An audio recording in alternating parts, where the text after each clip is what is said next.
रत्नैः कल्पितमासनं हिमजले।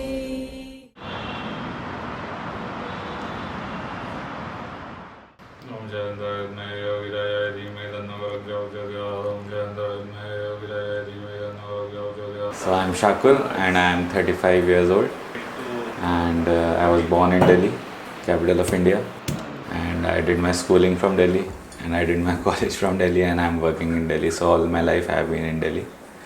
So, and I'm a software engineer and a mathematician and a tech entrepreneur. So that's all I do professionally, and I practice yoga, which my guru has taught me, and I do it every day.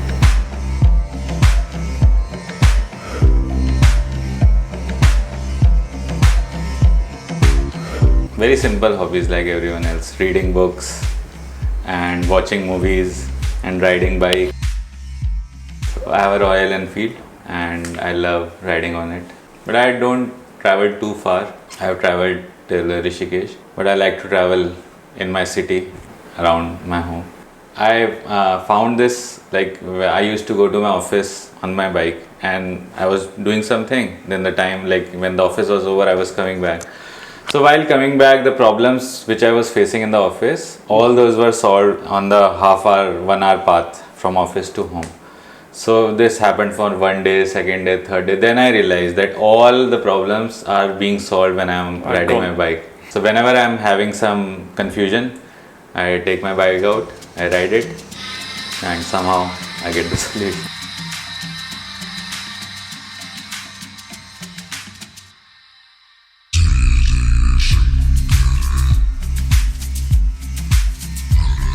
I'm married for 7 years, and my wife's name is Nupur, and I met her when we were in college. She was in college, I was in college in second year, when we were 19 years old, and so we have been dating since then, and we married in 2017. So now it's 7 years, almost 7 years.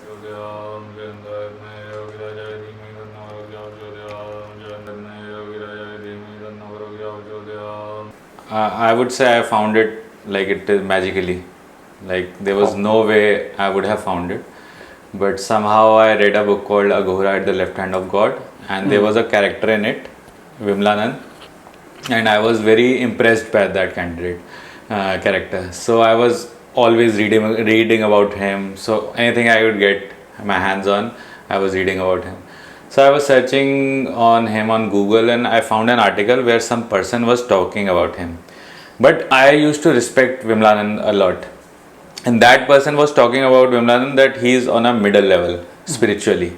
So I was very like mesmerized. Said, who is this person who is talking about him like he's very a normal man, not very big high spiritually. So I started now reading about the other person who was talking about Vimlananda, and I kept reading about him for 6 months. Then one day I saw his videos also, and then one day I told my friends, let's just go and meet this person. So we took out a car from Delhi, and 4 of us were there, my wife, Piyush and Siddharth, and we went to meet him.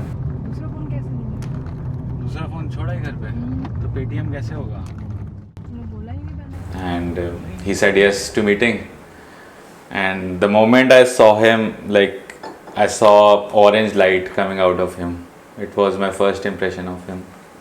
So I said okay, fine. We were sitting in front of him, then I was looking around in the room, and I found a comic called Sandman, and it is my favorite comic. I've been reading it for 10-15 years. So I was really amazed that that comic was there. And I asked him about it, and he said, yeah, it's there. So I found it as a sign. And we talked for about 1.5 hours. And then every 1 or 2 months, we kept going back to that person. So, and I was not knowing about yoga by then. We just liked that person, and we were just meeting him and talking about interesting things to him. And then slowly, I asked for like Diksha, ki please teach me yoga, and he said okay.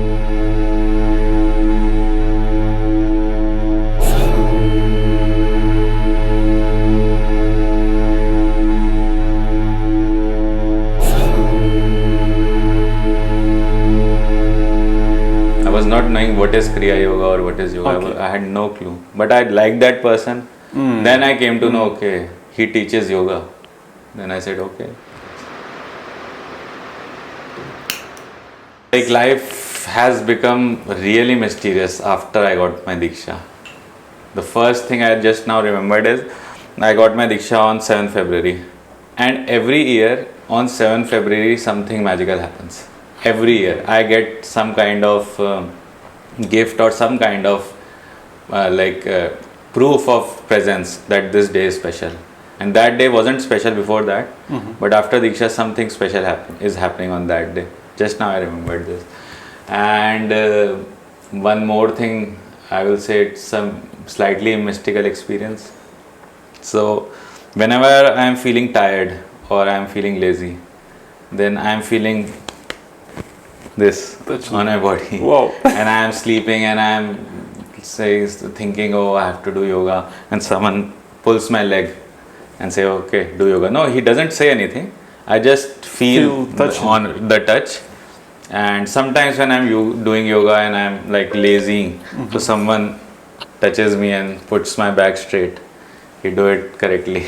This is a like very regular experience I'm getting.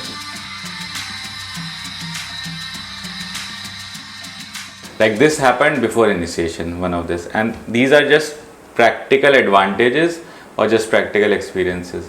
So before Diksha we have to do one parikrama of Govardhan Hill. So me and my friend were doing, and we have got a business and we were looking for an investor for a business. But we were there just for the parikrama. Like during half the parikrama, he started getting calls. Then I also started getting calls, but we were like, it's 21 kilometers long and we were tired, we were not picking up the phone. But after 10 or 15 calls, we picked up and someone was saying, oh, there is an investor, he wants to invest in your company. Okay, do you want to talk to him? He said, yeah, we are tired, in the evening we'll talk. So this happened. So it was a direct, I think, grace from Govardhan Hill and the Guru himself. In Gita it says that if you are doing yoga, I will take care of your things of food and whatever you need it, I'll take care, you just do yoga. So somehow whenever I am feeling I want to eat this, I want to eat that, somehow these things are coming in my way. So I don't worry about these small things, do yoga. So these are the practical, I would say.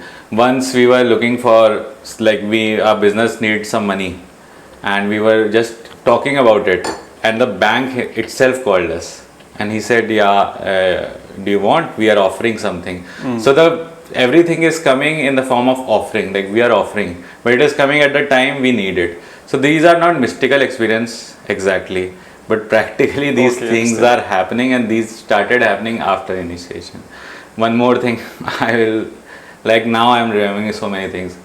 So someone I know needed some money and he had to go to a doctor, he didn't have money. He had invested his money some years ago in some company and that company had gone away. Then on that day that person called that our company is finally now in good shape and you invested in it, so I would like to transfer that money in your account. I don't know if this is real or not, it's so mystical and so mysterious. But this money, I don't want to say that you just to get money you do yoga. This is not my message to anyone, but still I'm sharing my personal experience that these things are happening with me. When I'm going to some temple or anywhere else and I get VIP treatment, somehow the pujari there, he come sit here. So I think it's the grace of my Guru and the yoga practice itself.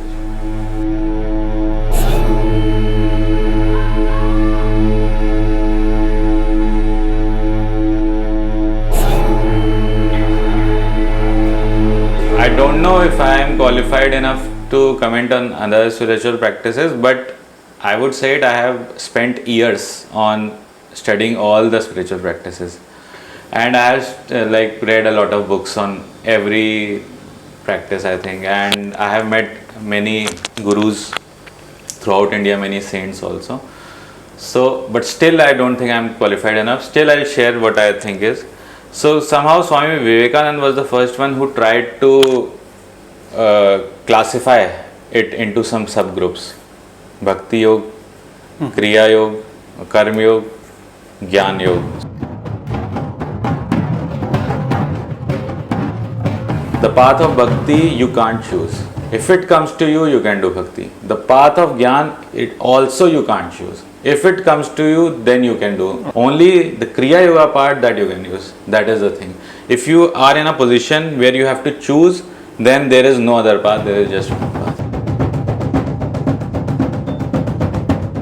In India, everyone knows about gurus and they are okay with gurus. But at the time of initiation, whenever you tell your parents that you are going to get Diksha, they are a bit tense. So my mother was knowing about Guruji and my parents were watching his videos, so they were his fans already. They liked him. But when I told them about Diksha, she was a bit tense for 2-3 days. So 2-3 days she was tense. Okay, what happens in Diksha?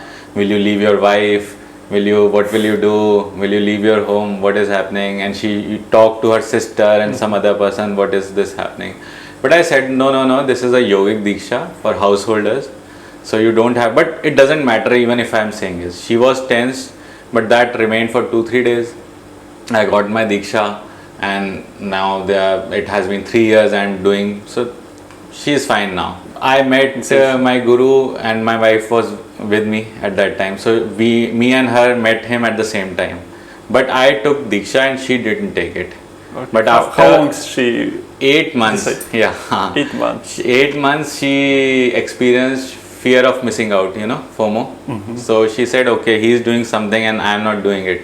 I also want Diksha. So she went to Guruji and she said, please teach me also. So Guru said, okay, fine.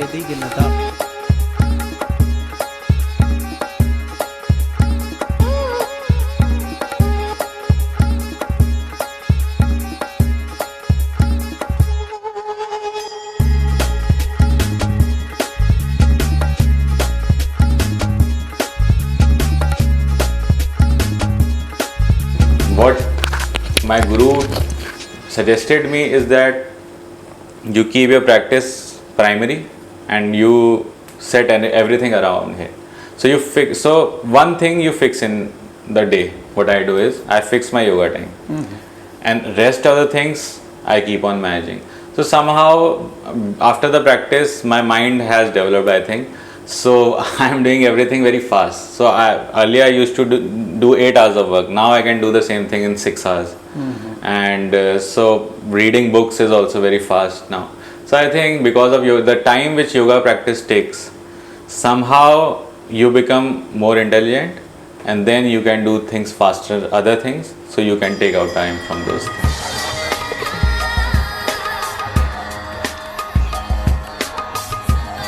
Just say what my guru says. If you are ambitious enough and if you are brave enough to face yourself, and most importantly, if you are honest enough, then you can come and learn Kriya Yoga from Guruji, from Shri Shailendra Sharma. And I think one more thing I would like to add, that I think there is only one lineage of Kriya Yoga today in the world. That is Shri Shailendra Sharma.